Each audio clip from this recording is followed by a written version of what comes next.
guys, so welcome to my channel. I finally went ahead and make the YouTube channel like I said I was. Kind of got inspired to finally just do it. Anyways, those of you who don't know me, I'm Crystal. Hi. My vlog for today, I decided that I wanted to kind of open up about my trauma that I went through as a child, because I feel like I don't know, that maybe I would help other people and for people to know that they're not alone. I had therapy today and I felt really good. I got a different diagnosis than just a generalized anxiety disorder that I only thought I suffered from, but I guess I have PTSD and OCD. OCD is a new one. All this stuff didn't come to light until my unfortunate bout of postpartum anxiety and OCD and like touch of depression. I'm 3 months postpartum, and that was really scary, but I recognized it pretty fast. I'll do a separate video about how I recognized all that.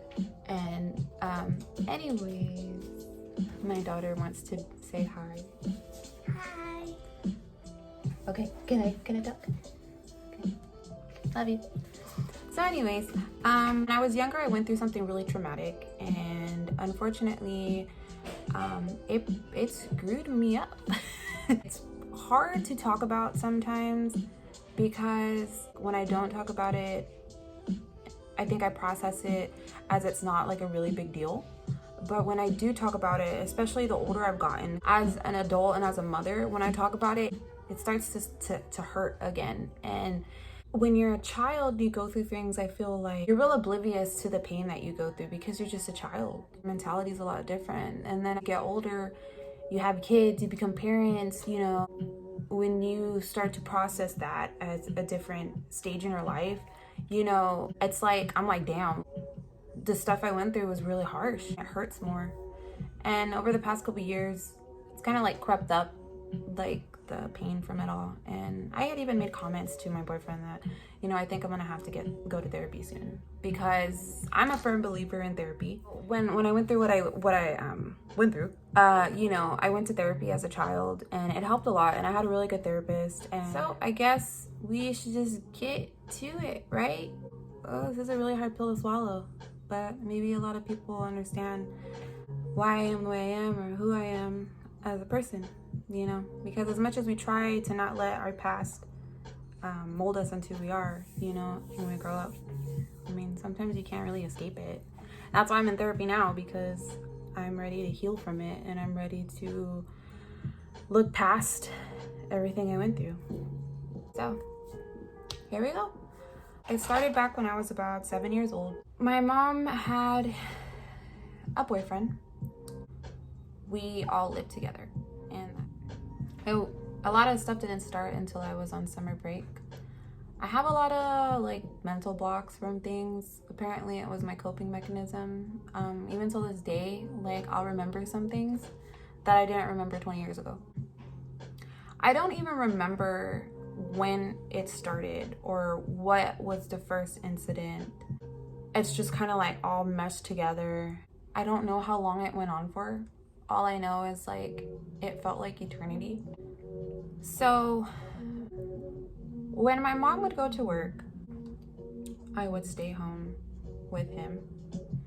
He would get really upset about certain things that I feel like were very small, that no one parent should be really upset about. This is really hard. It's scary talking about it, because I'm not making this video for anyone to feel sorry for me. Please don't feel sorry for me. I'm fine. I stayed strong for a long time. Like I said, little things he would get triggered with. He would get really upset. Again, all this happened when my mom wasn't home. At 7 years old, you're very naive, and people can do really easily like reverse psychology on you, or tell you one thing and it not be true. So a lot of the times when these incidents would happen, he would act like he was on the phone with my mom, and he would say, oh, okay, yeah, you want me to do that? Okay, yeah, well, okay. And so I was under the impression that my mom knew about everything. In my head, I thought, okay, like I guess this is okay. So I never brought it up because I thought that she knew this whole time. one incident, I remember I was laying in bed, and I'm just gonna talk about the things that are real vivid in my head still till this day.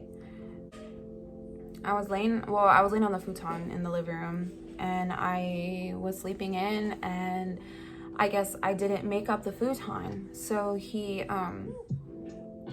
jumped on top of me. I was laying on my stomach, and he grabbed a Walmart bag, and then he put it around my head, and he pulled it to where I couldn't breathe, and he would just pull my head back, and it was really scary, and I couldn't breathe, and I was crying, and I remember that was all because I didn't make up my bed. Another incident that had happened was I went swimming with him, and I didn't want to go swimming because I wasn't a good swimmer. He would take me all the way down to the bottom of the pool in like the 6 feet, and I didn't want to do it anymore. I just didn't want to do it, and I got really mad, and I panicked, and I kicked him, and I went up, and then he got really upset, and I told him, I don't feel good, I want to go home. And he was like, well, what's wrong? And I said, oh, I feel like throwing up. So he's like, okay, fine, let's go up there. Upstairs, he put his finger down my throat, would tell me, if you have to throw up, then throw up. And I was crying, and I bit down on his finger really hard, and I cut his finger open. That really set him off, so he grabbed me by my neck. I had one hand on the back of my neck, the other hand under my jaw, and he slammed me repeatedly onto the bed full force, over and over and over again. I can only remember the bad, like, I don't remember what happened afterwards. I just know that I can still see it in my head.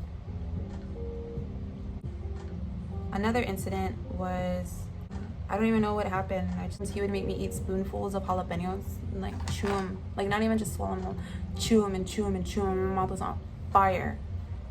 And I didn't start eating spicy stuff until, God, like I was like in my 20s.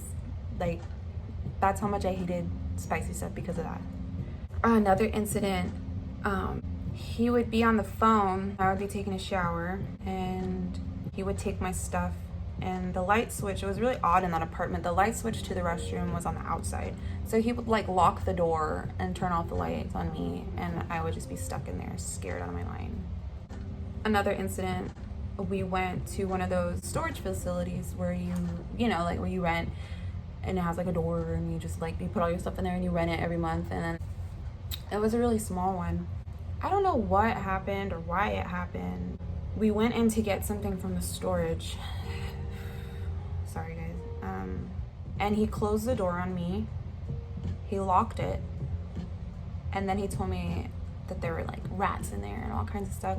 And I was crying, I was screaming, I was banging on the door over and over and over again because I was freaking out because it was pitch black in there. It was pitch black. I was literally on the floor looking through the bottom of the door at the sunlight that was shining through, and I was crying and crying. And he would get in his car and he would rev the engine like he was taking off, and in my head I thought I was like stranded there. He eventually opened the door and I went home. Another incident that he would do is he would put me in a trash bag, a black trash bag, put it all over my body, and he would tie it at my feet, and he would slam me on the bed. I remember one time, I would sit on the bed and I would try and like poke out the bag to try and get out. And I was just so scared he was gonna hurt me. I remember one time he was yelling and I was in the bag. I was walking backwards and I was trying to get out the apartment, and I was super scared. And I reached behind and put my hands behind my back, and I was going backwards, and I turned the lock, and he heard the lock, and he just charged towards me and picked me up and just started like doing the same thing, slamming me on the bed by my neck. And then I would be crying and screaming. And then he would be asking me, why are you crying? And I would be like, I couldn't breathe. And he'd be like, well, why didn't you say that? But I mean, he was really twisted in the head. The last type of incident that he would do to me is really horrible. I don't remember what exactly caused it. Again, I don't remember what triggered these things. I just remember them happening to me. I remember sitting on the edge of the bed and he was getting after me. And those muscle stimulators that, you know, the sticky things you put on that do the little shock so your muscles will flex. He had put them all over my body, as many as it would had, like every single sticky was on me. I had it on my legs, on my arms, everywhere. And he would turn it on high voltage and just shock me. I vividly remember I was wearing purple socks, and I remember every time that little dot would go for the electricity to go, I knew it was gonna happen. I remember my feet were just like shot straight, and it was horrible. That was, I think that's like the last of the incident that I remember. When my mom and I went to the lake one time and we were going swimming, apparently I didn't want to put my shoes on or something like that. He made a comment. He went, "You better put your shoes on before I put you in a bag." And my mom got so mad. My mom was just like, "Don't you dare tell her that stuff. Don't talk to her like that, blah, blah." And in my head, I was so confused, because I was like, okay, well, why is she getting upset if she knows? So he went out to go swim, and I was left with my mom, and I told her, I was like, you know, he already does that. And my mom broke down. She had no idea. And it was at that moment where I found out that this whole time my mom didn't know anything. She wasn't the one saying anything. We ended up, you know, opening a case and calling the police and all this stuff. And he went to trial. He was locked up till I was about 14 or 15 years old. I can't remember. But because of all the things that I went through, I had really bad PTSD as a kid. I remember I would get like night terrors. Till this day, I have a lot of phobias that stem from it. Like, I'm very claustrophobic. I think a lot of that has to do with being locked into the storage, you know, the being locked into the restroom with the lights on. I hate pitch black darkness. I hate it so much. I hate going to storage units still. I don't like elevators. They just freak me out. I'm still not a good swimmer. I don't like to be pushed in water. I hate it. Hate it. If I'm doing something like with like an appliance and it shocks me, it like freaks me out really bad, and I don't like it. It's very scary. I went to therapy for a while, and it helped a lot. And I stopped going, you know, life happened. As I got older, you know, I started really realizing the magnitude of what I went through. And I think it wasn't until my daughter got older, that I really started to focus on how young I was. When she turned 7, I would look at her and just see her full of life and see her laughing and joking. And I think it was in one of those moments where I realized, like, oh shit, like, that's how small I was when this happened. That's how innocent I was when this happened. I feel like it rehashed a lot. I think one of my coping mechanisms as a child and just growing up was just for me to just keep things to myself, you know. I feel like if I don't talk about it, then it's not like it didn't happen, but I don't have to like think about it, and, you know, just burrow it deep down inside. But like I said, as I got older, it started coming back up again, and now I'm in therapy. Turns out I have OCD, and it ties into my PTSD. So I'm starting a treatment plan to hopefully help, you know, alleviate a lot of the mental struggles I've had from it. There's like so many people that suffer in silence, and it sucks, you know. Like, mental health is such a big thing, I feel like, and so many people don't take it as serious. You know, your brain, if you're sick, it's just as bad as like when you're sick with your body, like you have the flu or something. Like, you need to get help. And I think that's what the point of me putting this video out is, that you know, those of you that have gone through something, like, you're not alone. Like, there's people out there that would never guess that I went through what I went through, overcame some of my struggles. I mean, I still have to deal with it daily, you know, but it's just like, know that you're not alone. It might feel like you're alone, but you're not. And it's okay to ask for help. It's okay to reach out, to go to therapy, to face your fears, to heal. Because if you don't take care of your mind, I mean, it's just, the mind is so powerful, it's fucking scary. I reached out. I'm on medication now. I used to take Zoloft when I was a teenager, and it helped, and I'm actually back on it. It's been about a month, and it's helped take the edge off.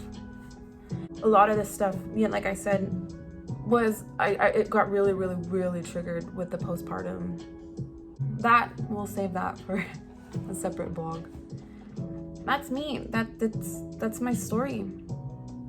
That I'm a survivor, you know. I don't like to say I'm a victim, because I won't let what he did to me control my life. That's it, guys.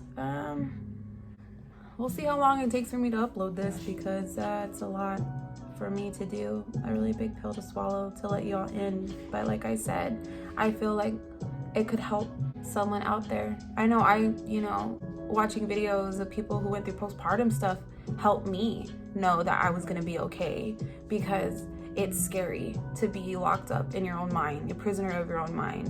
And when you watch something, it reassures you that, you know, there is light at the end of the tunnel, and there is. But anyways, guys, that's it. Yeah. So this is like an awkward goodbye. Peace.